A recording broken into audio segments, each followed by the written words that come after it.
The Sports Kings are Mean Gene, Dustin Pfeiffer, and Rudy Reyes.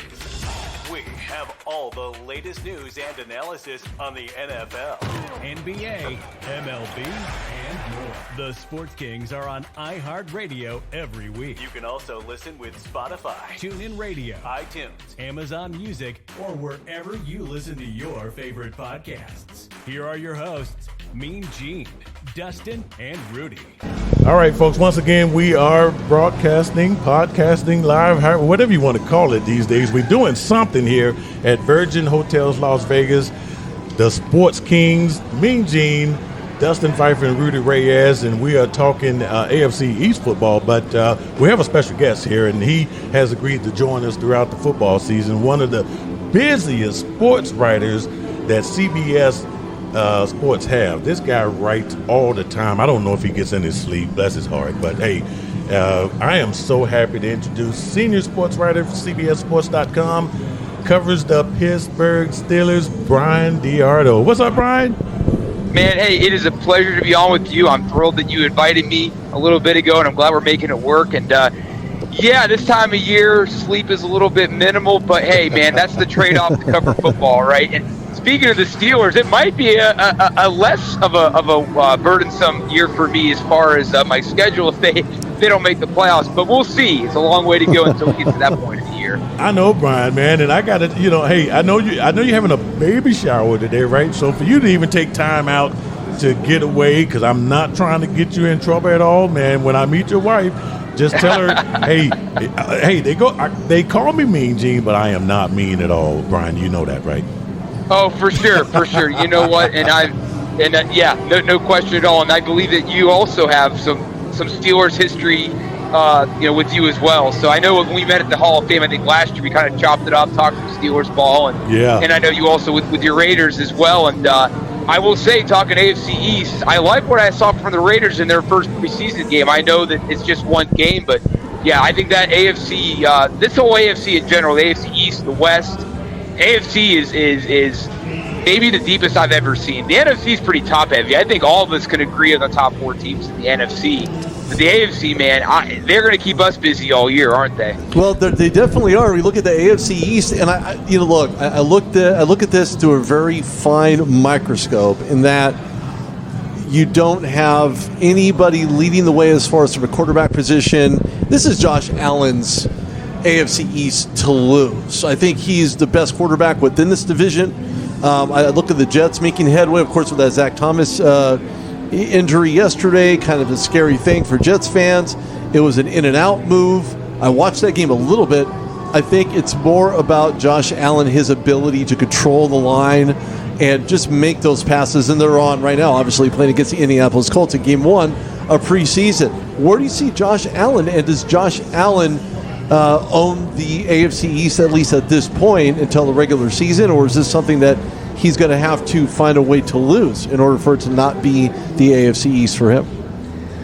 Well, and as you guys know, what I'm curious is how much does Brian Daboll's absence affect him? Because I think if there's one thing that can stunt a young quarterback's growth, it's the revolving door of offensive coordinator. And I'm going to throw out an old name. I know Mean Gene knows it, and I'm sure you guys probably know it too. Cordell Stewart, ahead of his time, Steelers quarterback in the 90s.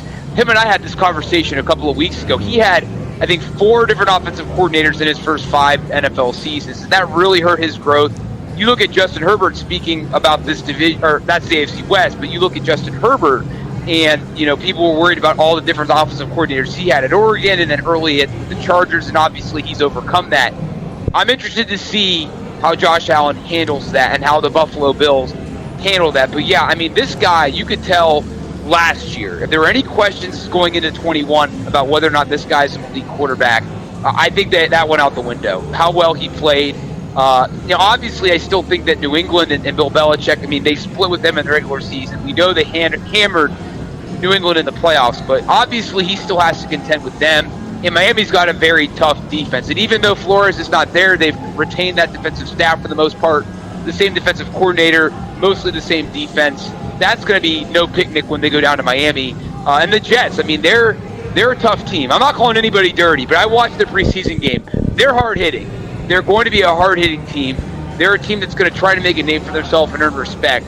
So I don't think that he's just going to run through that division unscathed. I do think that this division is going to make it harder for him. I think now with more tape out on him, it's going to be easier for teams to try to limit him. And I'll say this too, I do think for him, as he starts to get older, he needs to start making more decisions business-like as far as how often do I want to run the ball? How much more do I just want to sit back and try to make plays with my arm? Especially now with that 17-game season, and there's only one playoff bye per conference. So, yeah, I still think Josh Allen's an excellent quarterback. He's the best quarterback still at this point in that division. And with that being, and I think he will be in the MVP conversation. I think that he will be a guy that now his name's on the radar, where last year going in, he was still kind of on the bubble. I think to win any award, right, you've got to have that momentum going into the season. And I think now, because people like us are talking about him, he certainly will be in that conversation from week one moving forward. Absolutely, and we're going to bounce around. I know we're talking AFC East later, but with you being a senior writer, we got to pick your brain on all NFL. So first, thanks for being on the Sports Kings. And my pleasure. Listen, with the Steelers playing here soon for their first preseason game, I definitely want to pick your brain because, they still have Mike Tomlin, they still have that culture in that organization, but it is a new era with a new quarterback. And everything that I've read and heard, it's been kind of up and down with this 3 quarterback situation. So I want to get your thoughts on how you've seen the quarterback situation play out so far in training camp, and what do you expect throughout this preseason between these 3 guys? Real quick though, isn't it? I wrote this earlier. I kind of, if you're a national guy, like we are, it's covering camp is interesting when you're doing it remotely, because it's almost like back in the 80s when you'd recruit athletes like Bo Jackson. You always heard how awesome he was, but nobody had any tape on it, right? And that's kind of the cool thing in training camp. Scribes can write about what they're seeing, but you don't see any video, so you're going off secondhand eyes. I'll actually be at camp next week, so I'll finally get to see this for myself. And tonight we'll see it in the preseason, or people watching this on Saturday night will see this with the Steelers in their first preseason game. But what I'm seeing and hearing is, I think that this started with Mitch Trubisky being the front runner, and he has not done anything to lose that. And you're right, each of the Steelers' 3 quarterbacks have had their ups and downs. There's been days where, if you're looking at this like a horse race, Mason came out of the gate strong. He knows that offense better than anybody else that's there.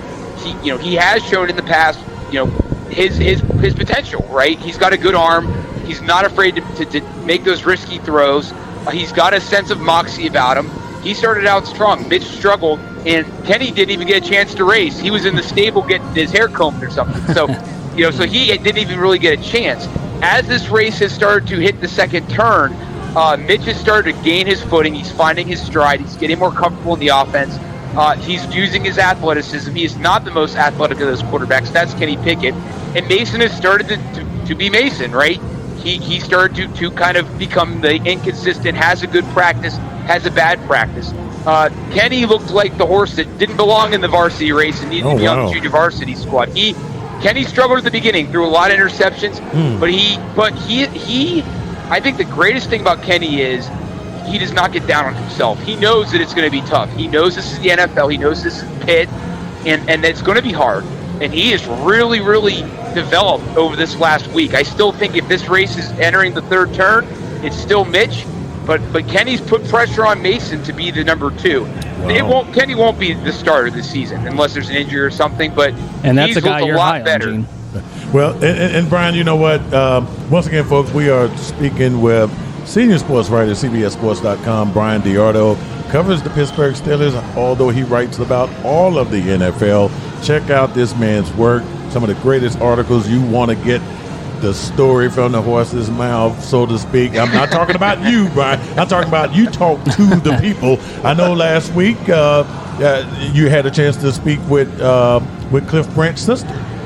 And the exciting article about that, man. This guy writes some great stuff. Yeah. But, hey, Brian, I want to go back to Mason Rudolph because, I had a chance to get up to summer camp when they drafted Mason Rudolph. And, man, I tell you, Steeler fans had expectations of Mason Rudolph and James Washington. Yes, they did. Never saw it, man. So disappointing. I had a chance to talk to Mason Rudolph, and he impressed me out there because, anybody can throw the ball with a helmet and shorts on, right? Right. But I really think here, and this is just me, I think Kenny Pickett is going to be that number 2.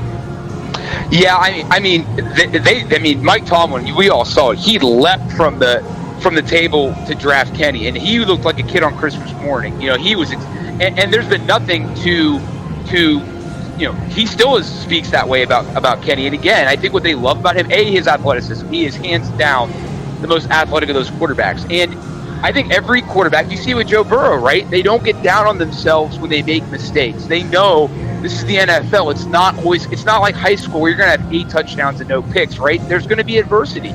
And I think he's just got a way of galvanizing his guys, even though he's young. He is 24. He's older than most, young quarterbacks. Like, again, Joe Burrow the same way. He's already 25. Hard to believe. I will say this, though. I think that the player to watch for Pittsburgh is George Pickens, and it's not a secret anymore. This guy has been dominant in camp. Now we'll see how it is against other teams' cornerbacks, but I think he's had an amazing camp, and I think because of Deontay Johnson, the other weapons they have, that he's going to get a chance to get the ball quite often. So, but yeah, this quarterback thing's been interesting, but I've been reading a lot of other articles from people saying that Trubisky's had a bad camp. I disagree.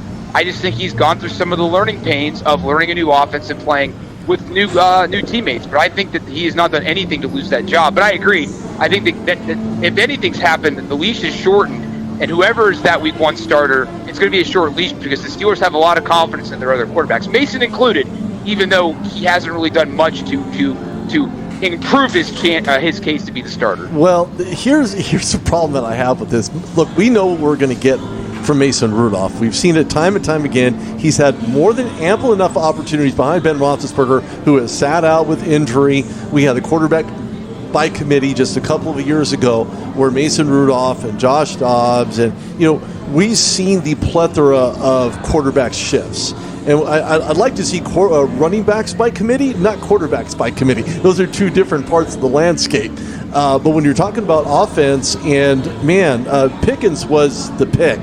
I mean, I was at the 22 NFL draft, and when the Steelers broke the mold on acquiring Kenny Pickett, I just thought to myself, okay, maybe. Not sold on him. I'm not saying that I'm not sold on him, but at this juncture, listening to the things, hearing about the things, reading about the things in regards to who Kenny Pickett is, certainly has my mind changed a little bit, but when the rubber meets the road, I want to see where he's going to, from Pickett to Pickens. I know that's the inevitable. That's what you're going to hear. That's what you're going to see. But I'm more concerned about the current. I know they gave Deontay Johnson another 3 years with some guaranteed monies and so on. I don't think he's worth it. I could be wrong. What are your thoughts on that transaction? And where does Chase Claypool lie in this wide receiving core? I haven't heard much about him, to be quite honest with you. Right, well, here's all you need to know about how much they wanted Pickens. I thought they were going to take Sky Moore, who was still there. Sky Moore played high school football with Mike Tomlin's son.